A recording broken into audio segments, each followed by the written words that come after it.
नमस्ते दोस्तों, मेरा नाम अंबिका सिंह है और मैं एक स्टाफ नर्स हूँ। और ये मेरा जो वीडियो है ये होने वाला है आपको एक डिजीज़ है जिसका नाम है कोरोनरी आर्टरी डिजीज़, जो हार्ट का सबसे कॉमन डिजीज़ होता है। इस पे आज हम लोग डिस्कस करेंगे। इसमें हम लोग डिस्कस करेंगे कि ये कोरोनरी आर्टरी डिजीज़ क्या है, क्या इसका रिस्क फैक्टर है, कैसे इसको प्रिवेंट किया जा सकता है, क्या इसका लाइन ऑफ ट्रीटमेंट हो सकता है, और सबसे बड़ी चीज़ हम लोग क्या ऐसा एक्टिविटी कर सकते हैं, खान पान कर सकते हैं जिससे कि यह इसको हम लोग बहुत हद तक प्रिकॉशन में रख सकते हैं। तो चलिए शुरू करते हैं। तो कोरोनरी आर्टरी डिजीज, जिसको हम लोग शॉर्ट में CAD भी बोलते हैं, यह कोरोनरी आर्टरी में होने वाला ब्लॉकेज होता है।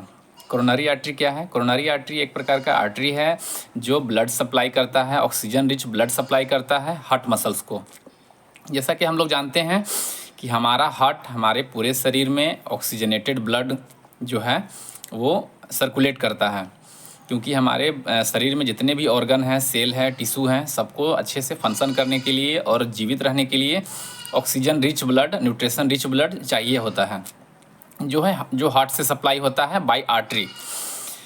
उसी तरह से हार्ट को भी अच्छे से फंक्शन करने के लिए, काम करने के लिए oxygen rich blood, nutrition rich blood चाहिए होता है, जो उसे मिल पाता है कोरोनरी आर्टरी के माध्यम से। यानी कह सकते हैं कोरोनरी आर्टरी एक मेन आर्टरी है जो हार्ट को ऑक्सीजन और न्यूट्रिशन रिच ब्लड सप्लाई करता है।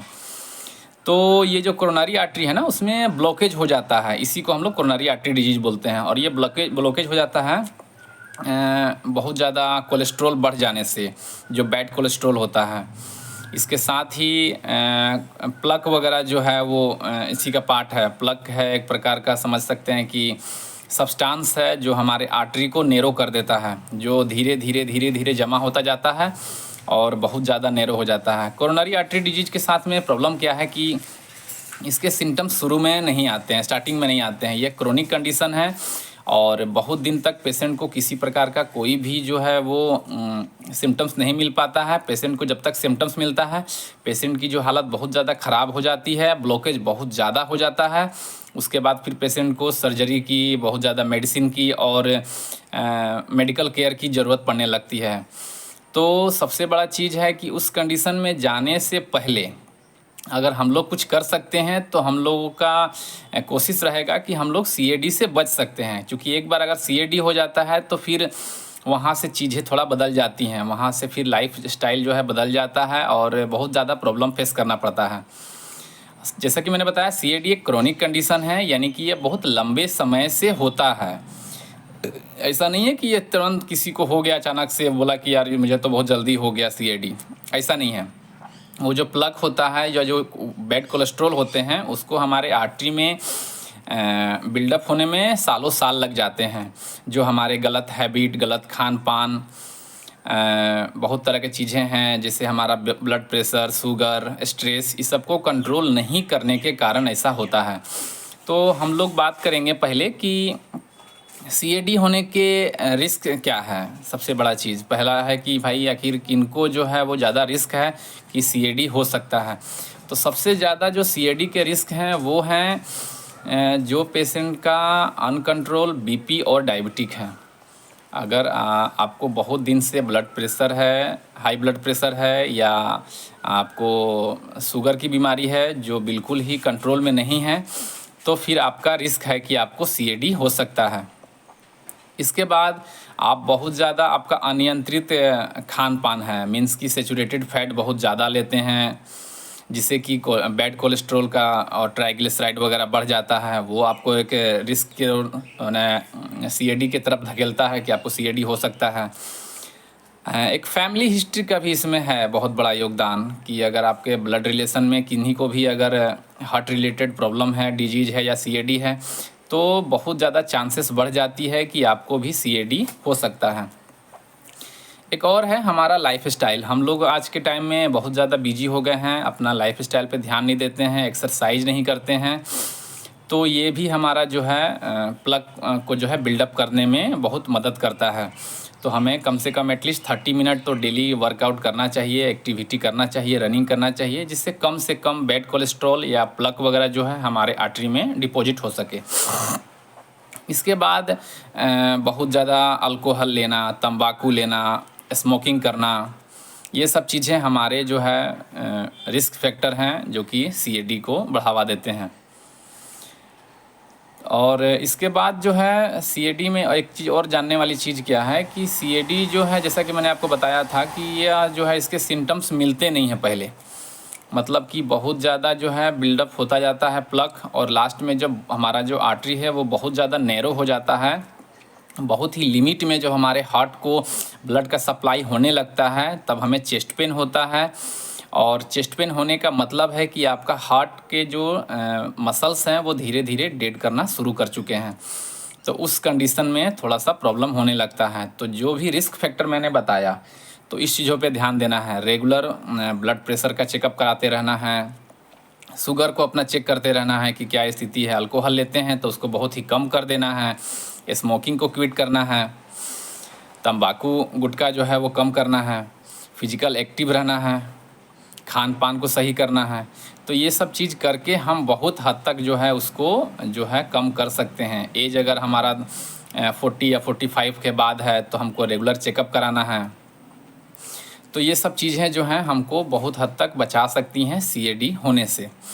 इसके बाद है कि मान लीजिए कि अगर किसी को CAD हो गया तो उसमें सिम्टम्स क्या क्या मिलते हैं। तो पहला सिम्टम्स ये है कि जब हमारे हार्ट को एडिक्वेट ब्लड, पर्याप्त मात्रा में जो है ऑक्सीजन रिच ब्लड नहीं मिल पाता है तो हमारा जो वो हार्ट है उसके मसल्स जो डेड होते हैं, तो बहुत सीवियर चेस्ट पेन होता है।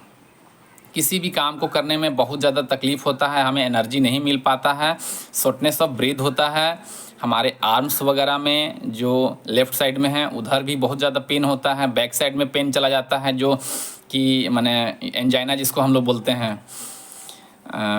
तो ये सब चीज़ें मान लीजिए इसमें सिम्टम्स में हो गया। और इसके अलावा और क्या होता है कि हम माने तेज़ चलने में असमर्थ होते हैं, किसी प्रकार का इंटेंस एक्टिविटी करने में असमर्थ होते हैं, वो नहीं हो पाता है। चूँकि जो हार्ट जो है उसको जब ब्लड सही से नहीं मिल पाता है तो वो स्ट्रेस में चला जाता है, जिसके चलते कि हार्ट जो है पर्याप्त मात्रा में ब्लड सर्कुलेट नहीं कर पाता है पूरे बॉडी को। और जब पूरे बॉडी को सर्कुलेट नहीं कर पाएगा तो हमें फिर थकान महसूस होगा, कमज़ोरी महसूस होगा, चक्कर आ सकता है और शॉर्टनेस ऑफ ब्रीथ हो सकता है, क्योंकि वहाँ पे ऑक्सीजन लेवल भी कम हो जाता है। इसके बाद जो है ध्यान देने वाली चीज़ें ये हैं कि मान लीजिए कि अगर कोई पेशेंट है, उन CAD हैं, तो उनको जो है कैसे डायग्नोस किया जाए। मान लीजिए कि अगर कोई पेशेंट है, लगता है कि सारी चीज़ें रिस्क फैक्टर हैं उनके साथ में, एज है, स्मोकिंग है, अल्कोहल है, खान पान सही नहीं है, डायबिटिक हैं, BP हैं, तो कुछ जनरल मैंने टेस्ट हैं जो आप जाके करा सकते हैं, कार्डियोलॉजिस्ट से मिल सकते हैं। जैसे चेस्ट का एक्सरे करा सकते हैं, ECG करा सकते हैं, इको करा सकते हैं, CT एंजियोग्राम करा सकते हैं, कोरोनरी एंजियोग्राम करा सकते हैं, CT कोरोनरी एंजियोग्राम। इन सब चीज़ों से आइडेंटिफाई हो जाता है, पता चल जाता है कि रिस्क है कि नहीं। और अगर समय से पहले अगर पता चल जाता है, बहुत ज़्यादा प्लग का फॉर्मेशन नहीं होता है, बहुत ज़्यादा ब्लॉकेज नहीं रहता है, तो वहाँ पे मेडिसिन से हम लोग उसको सही कर सकते हैं और मेडिसिन से वो पेशेंट जो है सही रहेगा। वहाँ पे ऑपरेशन का जो है चांसेस कम रहता है कि ऑपरेशन करने की ज़रूरत ना पड़े। लेकिन अगर बहुत ज़्यादा सीवियर एंजाइना हो गया, आप बैठे हुए हैं, चल रहे हैं हल्का फुल्का, फिर भी आपको अक्सर जो है अनस्टेबल एंजाइना जिसको बोलते हैं, जो अक्सर आपको मैंने चेस्ट में डिस्कम्फर्ट रहता है, चेस्ट में सीवियर पेन होता है, तो उस केस में जो है आपको एंजियोप्लास्टी की ज़रूरत पड़ती है। जो बैलून एंजियोप्लास्टी जिसको बोलते हैं, जिसमें कि स्टेंट डाल करके वो कोरोनरी आर्टरी को, ब्लॉकेज को जो है खोला जाता है, बाईपास करने की ज़रूरत पड़ती है, जो बहुत ज़्यादा कॉस्टली तो है ही, बहुत ज़्यादा इसमें रिस्क भी रहता है। तो अगर इस तरह का प्रॉब्लम है आपके आसपास किसी को भी, चूँकि ये बहुत कॉमन प्रॉब्लम है, हमको मेरे हिसाब से हर चौथे पाँचवें व्यक्ति जो कि इस तरह के दिक्कत से हैं, माने हाई BP हैं, हाई शुगर हैं, एज 45 या 50 के अराउंड हैं, उनको ये प्रॉब्लम होता ही होता है। जिनका फिजिकल एक्टिविटी सही नहीं है, खान पान सही नहीं है, तो उन सब व्यक्तियों के लिए मैं कहूँगा कि आप लोग जो हैं अपना रेगुलर चेकअप कराइए, जांच कराइए और प्रॉब्लम को बढ़ने से पहले ही आइडेंटिफाई कर लीजिए कि ये प्रॉब्लम है, ये शुरू हो गया है, तो बहुत हद तक उसको बचा जा सकता है। और अगर इस बीमारी से रिलेटेड अगर कुछ आपको जानकारी चाहिए होगी तो प्लीज़ मुझे फ़ोन करें, कॉल करें, और मेरा नंबर मिल जाएगा आपको कमेंट बॉक्स में या डिस्क्रिप्शन में। नमस्कार।